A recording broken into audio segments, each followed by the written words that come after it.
नमस्कार दोस्तों, मैं करुणा और जगत जननी की कृपा यूट्यूब परिवार में आप सभी का स्वागत है। आज मैं इस वीडियो में आपके लिए सोमवती अमावस्या की कहानी लेकर आई हूँ। दोस्तों, जब भी कोई अमावस्या सोमवार को आती है तो उसे सोमवती अमावस्या कहा जाता है। हिंदू धर्म में इस व्रत का बहुत महत्व है तथा महिलाएं अपने पति की लंबी आयु तथा अपने सौभाग्य की वृद्धि के लिए सोमवती अमावस्या के दिन पीपल की पेड़ की पूजा अर्चना तथा भगवान शिव की पूजा अर्चना करती हैं तथा साथ ही साथ 108 वस्तुओं की परिक्रमा करके उसका दान करती हैं। सोमवती अमावस्या के दिन एक कथा भी प्रचलित है।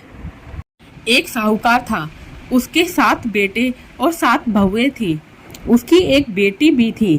साहूकार के घर एक ब्राह्मण रोज भिक्षा मांगने आता और ब्राह्मण को साहूकार की बहू रोज भिक्षा देती तो वो ले लेता।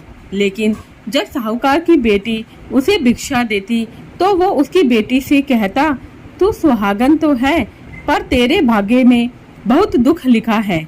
ये बात सुनकर साहूकार की बेटी बहुत चिंतित रहने लगी। चिंता से उसका शरीर बहुत कमजोर होने लगा। एक दिन साहूकार की पत्नी ने अपनी बेटी से पूछा, बेटी तुम इन दिनों इतनी चिंतित क्यों रहती हो और तुम बहुत कमजोर भी दिखती हो। तब उसने बताया कि माँ, जो ब्राह्मण रोज भिक्षा मांगने आता है वो कहता है कि बेटी तू सुहागन तो है लेकिन तेरे नसीब में दुख लिखा है। यह बात सुनकर जब उसने अपनी माँ को ये बताया तो माँ बोली, कल मैं भी सुनूंगी कि वो तुम्हें क्या कहता है। अगले दिन जब वो ब्राह्मण भिक्षा लेने आया तो उसकी माँ छुपकर बैठ गई। जब बेटी भिक्षा देने लगी तो ब्राह्मण ने फिर से वही बात कही। इतनी बात सुनकर उसकी माँ बाहर आ गई और बोली, एक तो हम तुम्हें रोज भिक्षा देते हैं और ऊपर से तू हमें ही कोसता है। तब ब्राह्मण ने कहा, मैं किसी को कोसता नहीं हूँ, जो सच है वही बोलता हूँ, जो इसके भाग्य में लिखा है वही कहता हूँ। माँ ने ब्राह्मण से कहा कि तुम्हें ये पता है कि इसके भाग्य में दुख लिखा है, तो बता दो कि ये दुख कैसे दूर होगा। तब ब्राह्मण ने कहा, 7 समुद्र पार एक सोना नाम की धोबिन रहती है जो सोमवती अमावस्या का व्रत करती है। अगर वो अपने व्रत का फल तुम्हारी बेटी को दे दे तो इसका निवारण हो सकता है, नहीं तो विवाह होते ही इसके पति को सांप डस लेगा। ये बात सुनकर माँ बहुत रोने लगी और सोना धोबिन की तलाश में जाने लगी। चलते चलते रास्ते में धूप पड़ने लगी। साहूकारनी एक पीपल के नीचे बैठ गई। उस पीपल के पेड़ पर एक गरुड़ पक्षी का घोंसला था जिसमें गरुड़ का एक बच्चा रहता था। साहूकारनी ने उस घोंसले के पास एक सांप जाते देखा तो उसने उस गरुड़ के बच्चे को बचाने के लिए उस सांप को मारकर ढाल के नीचे रख दिया। जब गरुड़ पंखनी आई तो उसने घोंसले के पास खून देखा। वो क्रोधित हो गई और साहूकारनी को चोंच मारने लगी। तब साहूकारनी ने कहा, मैंने तो तुम्हारे बच्चे की जान बचाई है। ये सांप तुम्हारे बच्चे को डसने वाला था लेकिन मैंने इसे मार गिराया। गरुड़ पंखनी ने अपने बच्चे को सही सलामत देखकर कहा, साहूकारनी बताओ क्या मांगना चाहती हो, मांगो। तब साहूकारनी ने कहा, मुझे 7 समुद्र पार सोना धोबन के घर जाना है, क्या तुम मुझे वहां छोड़कर आ सकती हो। गरुड़ पंखनी ने साहूकारनी को अपनी पीठ पर बैठाकर 7 समुद्र पार सोना धोबन के घर छोड़ दिया। वहां जाकर साहूकारनी ने सोचा सोना धोबन को कैसे राजी किया जाए कि वो अपने व्रत का फल मेरी बेटी को दे दे। सोना धोबन के 7 बेटे और बहुएं थी। उनकी आपस में रोज काम को लेकर लड़ाई होती और कोई बहू काम भी नहीं करती थी।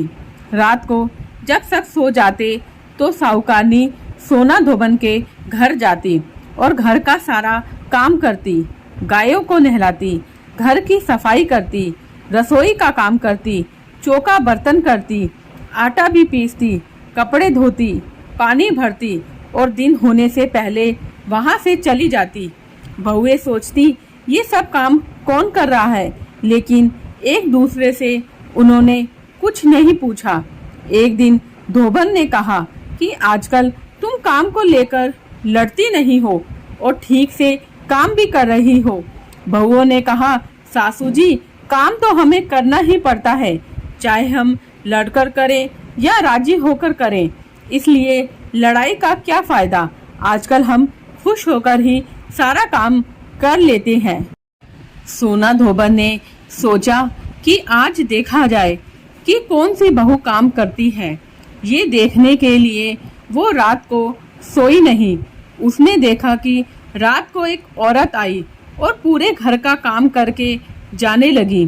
सोना धोबन ने कहा कि तुम कौन हो और तुम्हें ऐसी क्या जरूरत है जो इतना सारा काम हमारे यहाँ कर रही हो। साहूकारनी ने कहा, जरूरत है तभी तो मैं इतना काम कर रही हूँ। सोना धोबन ने पूछा कि तुम्हें क्या चाहिए। साहूकारनी ने कहा, पहले मुझे वचन दो कि जो मैं कहूँगी वो मानोगी, तभी मैं तुम्हें बताऊंगी। सोना धोबन ने वचन देकर कहा कि अब बताओ क्या चाहिए। साहूकारनी ने कहा, मेरी बेटी के भाग्य में दुख लिखा है, इसलिए आप उसे सुहाग दे दो और अपनी सोमवती अमावस्या का फल उसे दे दो। सोना धोबन मान गई और अपने बेटे बहुओं से बोली, मैं तो साहूकारनी के साथ जा रही हूँ। यदि पीछे से तुम्हारे पिताजी खत्म हो जाए तो तेल घी के कूप में डालकर छोड़ देना। फिर वो साहूकारनी के घर चली गई। साहूकारनी की बेटी का ब्याह होने लगा। दूल्हा फेरों में बैठा। सोना धोबन दूल्हे के घुटने के पास कच्चा करवा रखकर उसमें दूध डालकर और तार लेकर बैठ गई। थोड़ी देर बाद सांप दूल्हे को डसने आया। सोना धोबन ने करवा आगे रखा और तार से बांध दिया, लेकिन दूल्हा डर के मारे मर गया।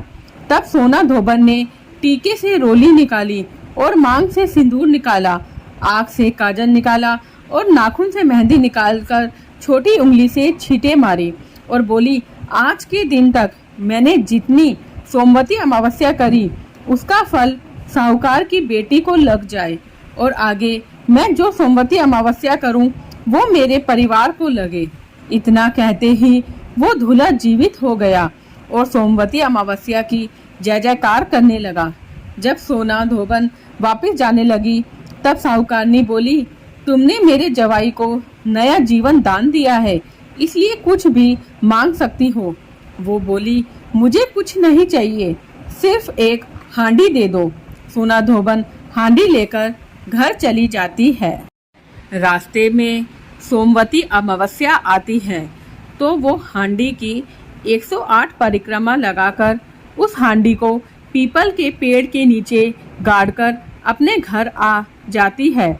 घर आकर देखती है तो उसका पति मरा हुआ था और तेल घी के कूप में पड़ा था। तब वो टीके में से रोली निकालती है, मांग से सिंदूर निकालती है, आंखों से काजल निकालती है और नाखून से मेहंदी निकालकर छोटी उंगली से छींटे देती है और कहती है, मैंने जो रास्ते में सोमवती अमावस्या की है उसका फल मेरे पति को लगे। इतना कहकर ही उसका पति उठकर बैठ जाता है। उसके बाद उनके घर एक ब्राह्मण आता है और कहता है, सोमवती अमावस्या की मुझे दक्षिणा दीजिए। धोबन कहती है, सोमवती अमावस्या रास्ते में आई थी, इसलिए मैंने कुछ नहीं किया। जो भी किया वो सब पीपल के नीचे गाड़ दिया है। ज्योतिषी ब्राह्मण वहां जाकर खोदकर देखता है तो उसे 108 सोने के सिक्के मिलते हैं। ज्योतिषी ब्राह्मण सब घर ले आता है और कहता है कि इतना कुछ किया है और बोल रही थी कि कुछ भी नहीं किया। सोना धोबन बोली, जो तुम्हारे भाग्य में था वही हुआ, इसलिए इन सभी सोने के सिक्कों को तुम ही ले जाओ। इसमें से तो मेरा चौथा हिस्सा ही होता है, बाकी आपका जो मन हो वो दे देना। उसने सारी नगरी में जाते जाते बोल दिया कि सब कोई सोमवती अमावस्या का व्रत कीजिए। हे सोमवती अमावस्या, जैसे साहूकार की बेटी को सुहाग दिया वैसा सबको देना। सोमवती अमावस्या की कहानी कहने वाले, सुनने वाले और हुंकार भरने वाले सभी पर सोमवती अमावस्या की कृपा बनी रहे। आपको ये कथा कैसी लगी कमेंट करके ज़रूर बताएं और मेरे चैनल जगत जननी की कृपा को सब्सक्राइब करना ना भूलें। जगत जननी की कृपा आप सभी पर बरसती रहे। धन्यवाद।